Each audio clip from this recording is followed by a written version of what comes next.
everyone in my audience obviously knows I'm Christopher Sweat. We're hosting this conversation on our platform, Greystack Media, and we're super happy to be sitting here with Kenneth Roth, which a lot of you know because Ken, you are obviously executive director at Human Rights Watch and worked at Human Rights Watch for over 30 years. So you've obviously done a lot of work in human rights and various humanitarian efforts.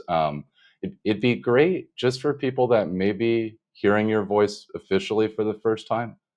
Maybe if you could just start with like where you kind of started, growing up, how you got into law, what the transition was like into the human rights community. Sure. Well, it's great to be with you, Christopher. I grew up in Chicago, outside of Chicago, one of the suburbs. Um, I think, a key formative factor for me was that my father fled Nazi Germany as a young boy.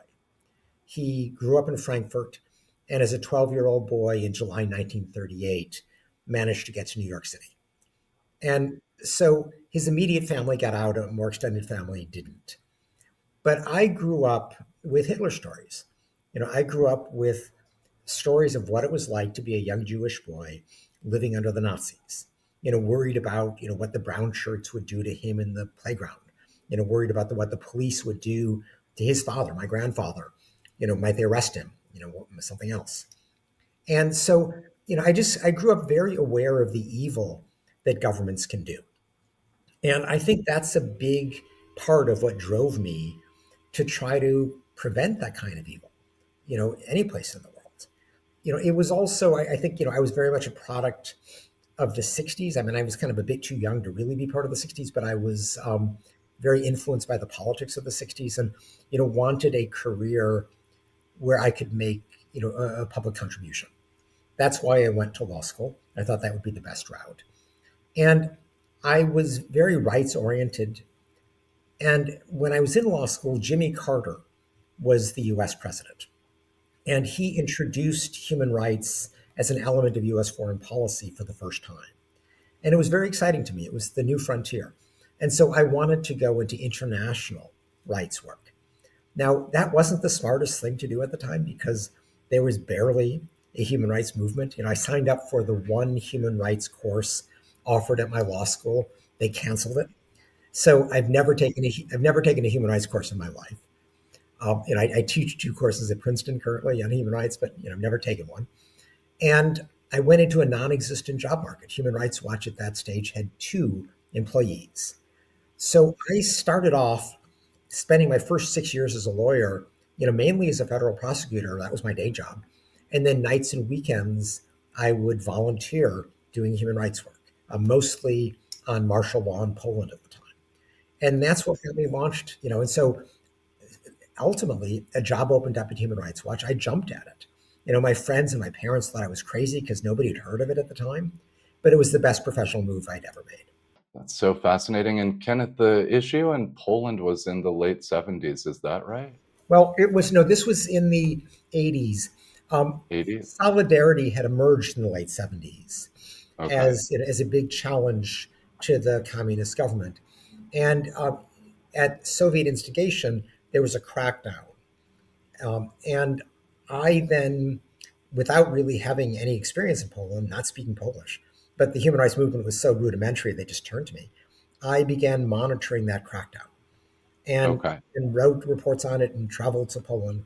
And so that really was my work during the early to mid 80s. Okay. And I think one of the things that I was enlightened by when I saw you speak at Chicago Humanities was the kind of model that you used to achieve some of the behavior modification that you were able to get through the work at Human Rights Watch. Could you break down? You talked about like the first time you kind of understood there might be a model to do these interventions. Well, I mean, I think it's important to stress that, when people live in the United States, when they think about enforcing their rights, they think about going to court because the United States has a strong judicial system. And if a judge rules in your favor, the government tends to abide by that ruling. And so, you think about litigation, you think about the ACLU, which is a great organization. What Human Rights Watch does is we operate in countries where there is not an effective judicial system and where the judges have been corrupted or compromised or even killed, and they cannot stand up to the executive. So, what we had to do is to develop a way to put pressure on the political branches of government to force them to respect rights.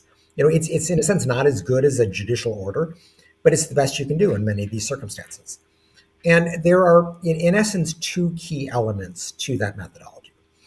One is that in today's world, everybody has to pretend to respect human rights. That's a basic aspect of a government's legitimacy. It's a way to say, we government officials are looking out for you, the people, not just ourselves and our bank accounts. Now, obviously, governments fall short.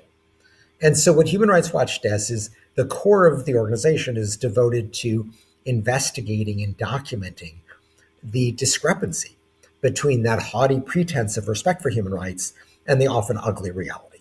We have staff members who are called researchers who live in these countries or travel there, and they do very intense on the ground investigations to prove what the government has done, to prove their misconduct. We then would publicize that by publishing a report. And Human Rights Watch is very good at getting media attention. When I left, it was getting something like 1,000 media mentions every single day. Wow. And so that meant that we were able to shine a very intense spotlight on governmental misconduct. And they hated that. They would attack us. They would say we were biased or misunderstood or whatever. But we were super accurate. We were careful. And so we would win those battles over the facts. And ultimately, the government would recognize that it couldn't get rid of the bad press until it changed the bad conduct. And that's when we would begin to make progress. Oh, I was just going to add, the bad press could threaten certain types of trade flows, economic benefits, Yes. No, like that's maybe. that's the other thing that we did. In other words, in addition to this effort to shame governments by spotlighting their misconduct, we would go to um, key governments around the world that purported to respect human rights in their foreign policy. And this, sometimes it was Washington, sometimes European governments. It could be Japan, Australia, wherever. And we would say, look at, um, would you help us put pressure on the target government? And the premise here is that every despot, every dictator wants something from the international community. They want arms sales, they want preferential trade benefits. They sometimes just want an invitation to some fancy summit so they can hang out with respectable leaders and send the photographs back home. So whatever it was, we would try to deprive them of that by really pressing these allied third party governments to withhold this benefit until the government changed. And so that was really the 1-2 punch, shaming them until they improved and depriving them of things they wanted until they improved. And that's how we would put pressure on governments. We would really change the cost benefit analysis of repression to force them to behave better. So it's very fascinating. And I know, Kenneth, was some of the work dangerous? Or what was it like to operate in the international community in such an open way and also be one of the most famous auditors of government abuse? Well, I mean, the danger really was for our researchers in the field. I mean, I didn't feel that when I was, going to capitals or whatever, that I was in danger. But operating as a researcher, in the middle of a war zone, or operating under a repressive government, that could be dangerous. And so we actually had a security officer on staff whose job it was to try to minimize that risk. And there are various steps you can take to try to minimize it. Foremost, that Human Rights Watch didn't have to actually, be at the site where the shootings were taking place, say. We could speak to somebody who was there. We had that one remove. So we were not actually as endangered as, say, a photojournalist who had to be there. We were more like a print journalist who could speak to somebody who was there. But there were various steps we took to try to minimize that risk, but you could never eliminate it. And ultimately, we had to rely on the good judgment of the researchers, and the care that we exerted to try to prevent bad things from happening. And we were fortunate. I mean, we did get people who were detained. Every once in a while, somebody would be beaten up, but nothing more serious than that. Okay, so then I have another question. So obviously, our group, Graystack, we cover various forms of protests, which puts us also in the middle of riots. And sometimes, with some of the data that we're collecting, we're starting to create trajectories. So, like an understanding of like protests to civil unrest. Some of the things that are kind of surprising me is like we have a lot more militarization uh, at the protest sites. And now we have these clusters of federal law enforcement that combine ICE, the Department of Homeland Security, and sometimes National Guard and the Marines. And we're seeing some of these deployments be tested out in Los Angeles, in Florida, and then the White House is threatening to bring some of these deployments at some point into Chicago and New York City. So I speak to a lot of the activists on the ground in Chicago and New York. I didn't think that we would witness these types of things. Do you know all the types of government abuses that you've seen? What do you think about the current state of affairs in the United States at the moment? Well, I mean, let me begin, pre-Trump, which is to say that, the problem of police brutality with respect to protests didn't begin with Trump. And I think back to, the Black Lives Matter protests. And Human Rights Watch did a report, for example, on the South Bronx, a one particular BLM protest, which was surrounded by the police in this process called kettling. And the people were, kind of rounded up and beaten. And we were able to, prove that this had happened. We actually put together kind of a video recreation of what had happened. And and that was not an isolated incident. So particularly during the Black Lives Matter movement, where the police often thought that they were the target of the protest, you found much more of a resort to police brutality. The other thing that precedes Trump is the militarization of the police. Giving police these incredibly powerful weapons, or these big heavy equipment that are really designed for war zones, and you suddenly make the police feel like they're soldiers. And that's a very different attitude. So this is a long-standing problem. But you're right to point out that Trump has taken some dangerous steps, particularly in Los Angeles. I mean, that's where we've seen this most acutely so far. And when he deploys the National Guard or the Marines, which is crazy, we have to recognize that they are trained very differently.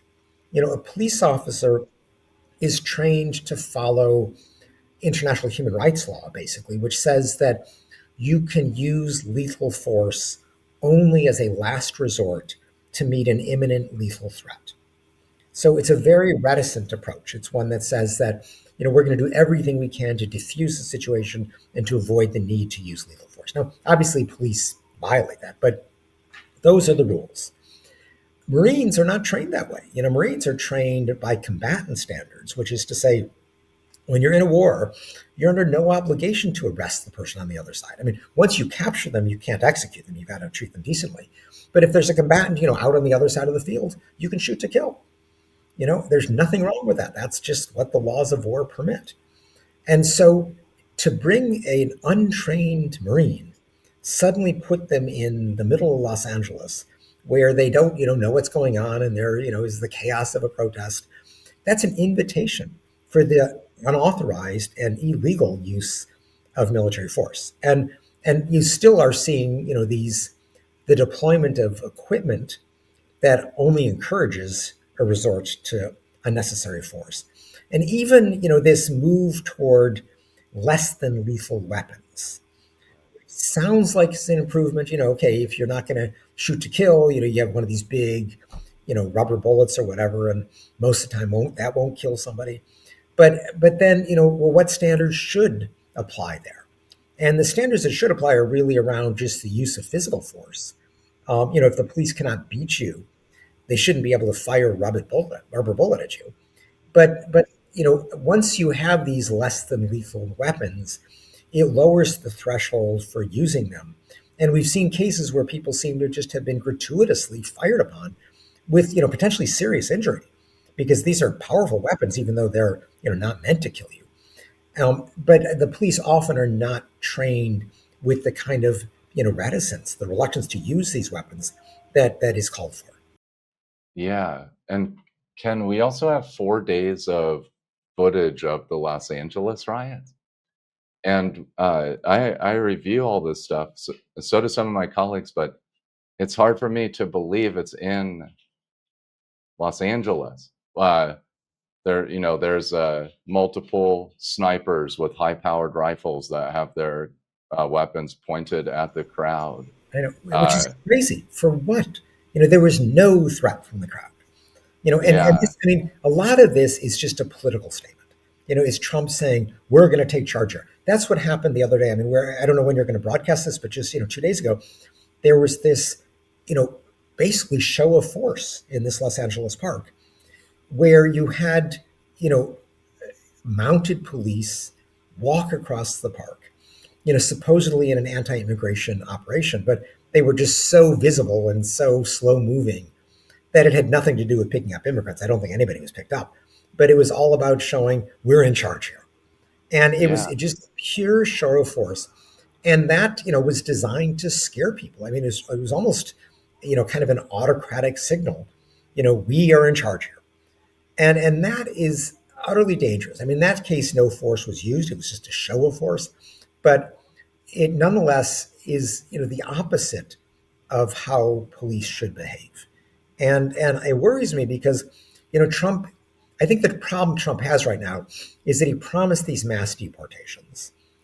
There clearly is, I wouldn't say consensus, but there's broad support for reinforcing the border. And Trump has done that. And so the easy deportations, which is to say people who just cross the border and you just turn them around and send them back, those numbers are small. And so, how is Trump going to get the bigger numbers? Well, he's doing it through raiding neighborhoods, raiding workplaces. And these are unpopular moves because the people who live in these neighborhoods tend to be settled immigrants. They may not have documents, but they've got jobs, they pay taxes, they have families, often with U.S. citizen spouses and kids. They are Americans in all but legal status. And most Americans don't want those people deported. They want something like a statute of limitations. In other words, if you commit a crime, for most crimes, 5 years past, if you haven't been prosecuted, you forget about the crime. That's just a sense of fairness. You get to move on with your life. sure. Why shouldn't that happen for immigration as well? Because after a while, people build lives. There's no statute of limitations legally, but as a policy matter, there should be something like a statute of limitations so that after a certain period of time, you get a pathway to citizenship. Trump, desperate to raise the numbers, is starting to go after these settled undocumented immigrants, is getting all kinds of public opposition, and is now trying to quell it with these shows of military or ICE or police support. Um, it is it's classic Trump. Is trying to change the subject. Is trying to just be the tough guy, but it's dangerous because once you allow these police to start operating like a military invasion, they Right. can start behaving that way too in terms of how they treat people who they might encounter. Yes. And Ken, when I speak to certain parts of the leadership in the law enforcement community, they make a big deal about two things, which I have to disagree with them on. One, they say, Chris, there's a big difference between law enforcement and security, which there is on paper. Okay. But they say that we don't carry out any security operations. And I'm like, okay, maybe you didn't. But it does look like law enforcement is starting to operate similar to a security force. Okay. And then the other thing that they are very critical when I mention, and it's like, hey, remember, I'm standing out here. We can see the behavior of like at least 15 agencies with the footage that's coming in. So there's very nuanced differences in how law enforcements operate in this environment. Uh, but the other argument is uh, we don't have any militarized style training or hardware. And I'm like, okay, but then I know that Chicago PD has 5 layers of escalation available just to deal with crowds before they deploy a multi-regional coalition that would come into the city before they ask the mayor to call the governor. And kind of what we're saying is the mayor doesn't even get to call the governor, the local PD doesn't even get to handle the issue in their jurisdiction. The White House is making the decision on the militarization. So we're kind of seeing like this, like a complete violation of local sovereignty as well.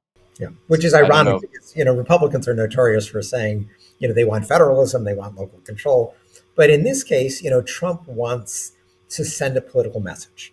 He wants to suggest that his immigration crackdown is tough, and since he doesn't have the numbers to demonstrate it, and the public's probably going to prevent him from getting those numbers, he uses other means, and it's these military style shows of force. Even if it is technically the police often operating when they are, not using the least amount of force, which is what a police officer is supposed to do, but instead deliberately using excessive force or excessive shows of force just to make a political statement. I mean, that is, an incredibly dangerous thing to do. It's classic Trump. It's all smoke and mirrors rather than reality. But so far we've been fortunate; people have not been killed.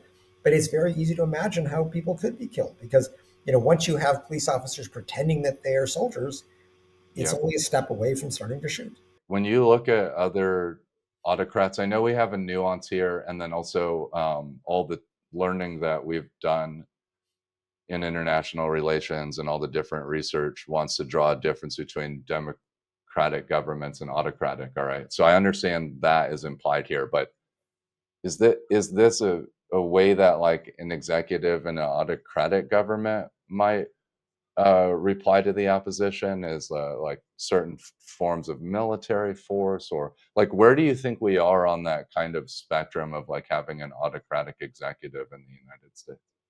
Well, I mean, Chris, this is getting more to the question of, what kind of protests are allowed. And maybe we should kind of Okay. turn the discussion there a bit because, I mean, obviously, both autocratic and democratic governments can misuse the police to suppress, in more using more violence than is required.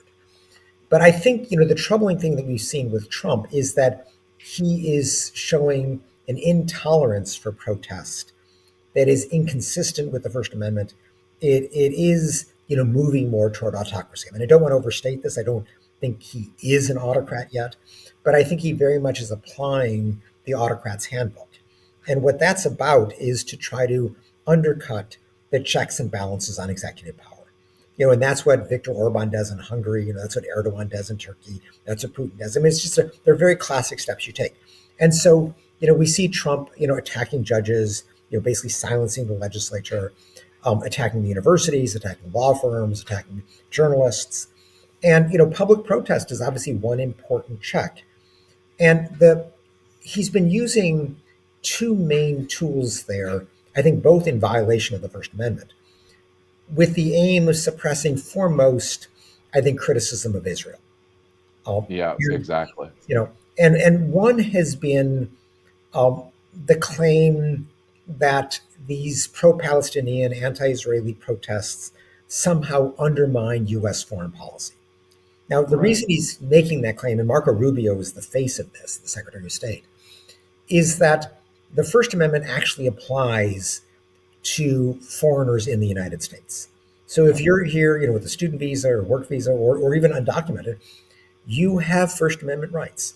The government cannot penalize you just because you protest against Israel. And so Marco Rubio is using this very narrow exception to that rule, which is that if the protest somehow undermines US foreign policy.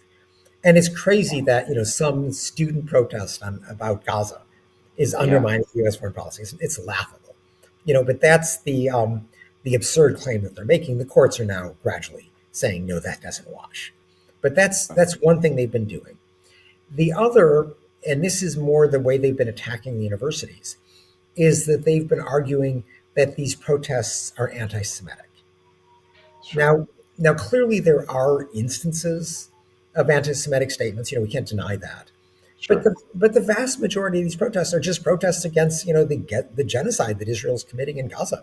It's a very appropriate topic, and this effort to equate criticism of Israel with anti-Semitism actually cheapens the concept of anti-Semitism because Yeah. anti-Semitism is a real issue around the world. Jews confront it. But if people begin to feel that charges of anti Semitism are just a way to silence criticism of Israeli abuses, they're not going to take anti Semitism seriously at a point when Jews need that protection. So it's a cynical effort to protect the state of Israel at the expense of Jews around the world. But Mm, that's what Trump is doing by saying, oh, there were anti-Semitic incidents at Harvard. We're going to cut off billions of dollars of aid, or Columbia, or various other places where he's doing that. So these are, blatant efforts to silence protests on subjects that Trump just doesn't want. The courts are ruling against him, but he's doing a lot of damage along the way. And if he had his way, he would rip up the Constitution. Fortunately, the United States does have a strong system of checks and balances. But we should recognize that what this is, which is and this is an effort to move in an autocratic direction, even if Trump is running into resistance. interesting. And I think just because I have a lot of audience, and even in the security sector, active and retired military, etc., I would just like to point out this is not an anti-Trump conversation. We're literally talking about government abuse, and that's like the very specific theme of the discussion. And it just so happens that we have some of these government abuses that we're witnessing, and we're discussing them because they're unique, nuanced, maybe a little bit different than what we may have seen in the past. No, I mean, look, this is, I mean, obviously Trump matters because he is the president. This is about the US government. But, the individual occupying the seat in the Oval Office matters. And we're seeing that with Trump. And so, a number of these steps, these efforts to implement the autocrat's handbook are Trump specific. We shouldn't deny that because, I mean, no other president has attempted this kind of effort to undermine the checks and balances that are essential to democratic rule. Sure. And the idea that the First Amendment is valid and should be recognized by the government is almost the idea that political competition is like a very distinct feature of democratic process. So when you repress the opposition, especially when you use physical force to repress the opposition, you are in essence repressing democracy, right? Ken, I mean, is that a fair? Well, yes. And others, I think it's important to recognize that democracy is not just about elections. Okay, obviously, you Sure. can't have a democracy without elections, but elections are, one event every 2 or 4 years.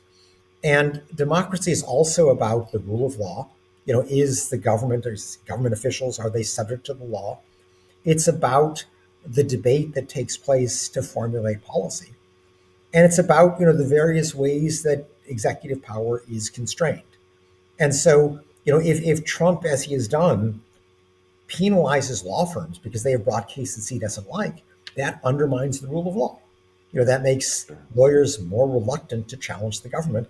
And that is how you get, an autocratic presidency. Or if he goes after universities, universities are centers of independent thought. They are repositories of expertise that are essential for knowing enough to question government policy, to really challenge government policy. And so if universities are undermined, that again erases a check on the government. We're seeing the same thing with some journalists.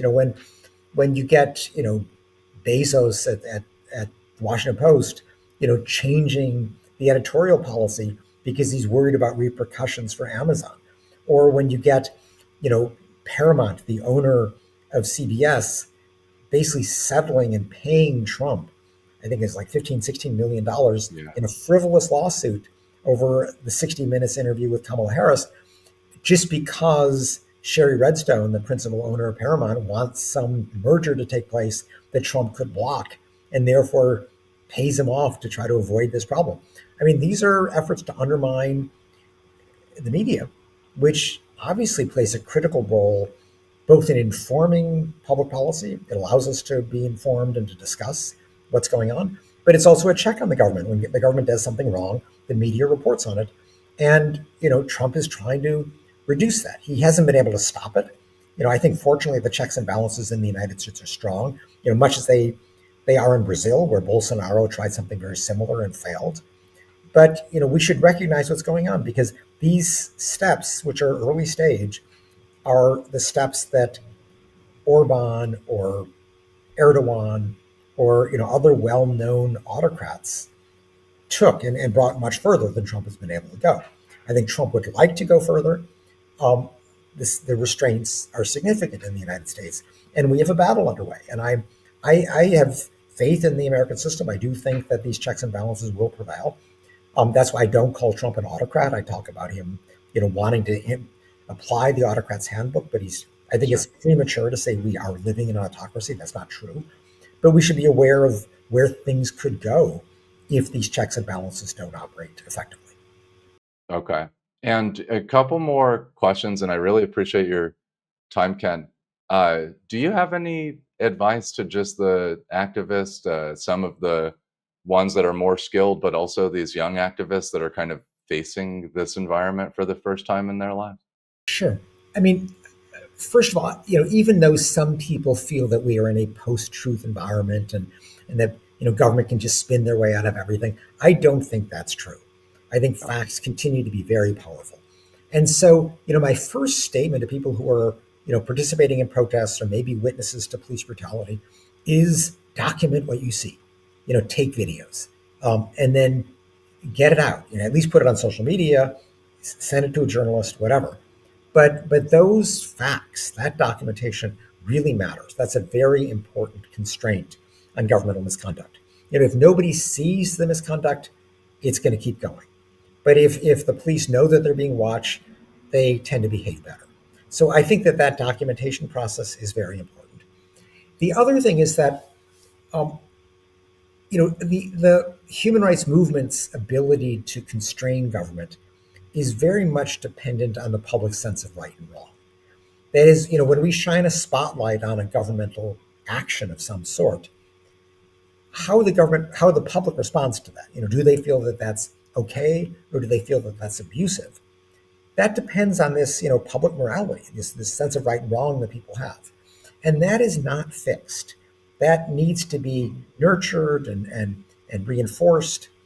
And this is what every activist can help to do, because the way people form these moral judgments these days is foremost from the people they trust, which is to say their family members, their friends, their work acquaintances, not distant institutions.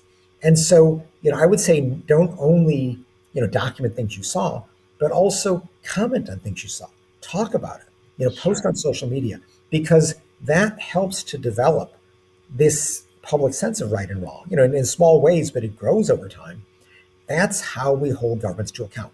If that sense of public morality isn't strong, if it isn't in place, the government will get away with things that it's not able to do when there really is broad public condemnation. We'll talk about this for just a moment so that everyone hears it here. Okay. But obviously, you put out an amazing book, and maybe you could just give us like a brief idea of like what motivated you to put this book out, and like what are some of the key things that you wanted us to take away when we were reading it? All right. Well, the book, it's called Righting Wrongs: 3 Decades on the Front Lines Battling Abusive Governments. Mhm. And the reason I wrote the book is that, when I would tell people that I defend human rights, they would kind of look at me and say, oh, isn't that nice? I'm sure you're well intentioned, but you can't get anything done, can you? You know, and so I wanted to show that the defense of human rights is not a matter of, sitting around holding hands and singing kumbaya. It's a matter of hardball. And it's a matter of really pressuring governments to change the cost benefit analysis of repression. And the best way to do that, I mean, in the book, I describe, generically how we do it, but I mainly tell stories of how we do it. And I give, account after account, country after country, issue after issue, where we fought and won or made a difference. Sometimes I even show cases where we lost, but I try to explain why we lost. And the point of this is, first to show the power of the methodology, to show that this is not, some abstract thing that only human rights groups can do. Anybody can do it. The idea of kind of using facts to force institutions or powerful individuals to change, that's something that's available to all of us. And what I hoped is that by really kind of pulling the curtain back and exposing how this is done, I would encourage others to do the same thing. I would encourage others to be, part of this movement. And so I wrote it really not as an expert book. I wrote it for the general public. And it's, people tell me that it's, it's entertaining, it's interesting, it's fast Yeah. moving. And I hope that people will read it and learn from it about how they too can help to uphold our rights. Yeah, that's so awesome. And there is so much to learn from you, to be honest. And I'm wondering also, lastly, what are you focused on right now? And like, what's out on the horizon for you? What can we kind of look to learn or understand from you as you kind of go forward post executive director at Human Rights Watch? Well, I mean, having run Human Rights Watch for a long time, I'm actually not looking to run another institution. And what I've been doing is really, on the one hand, I've been teaching at Princeton, and Yeah. that I've enjoyed. I've been doing a lot of writing and a lot of speaking publicly. And I feel that at this stage, my role is to try to, shape public opinion through the kind of expertise I've developed over the years. So, I mean, I've effectively had a column in the Guardian. I've been, Yeah. publishing in, various other places as well, doing a lot of media, and I feel that that's, kind of my value added at this stage. I do have this wealth of experience. I have a global perspective, and I try to use that to help people understand what's wrong and what they can do to improve things. Okay. We appreciate you for being so public and also like spending time talking to media, obviously coming on my program. We need your information and knowledge, and we're very happy to have you in the community. So thank you so much for your time, Ken. Well, thank you, and thanks for having me. It's been a pleasure chatting.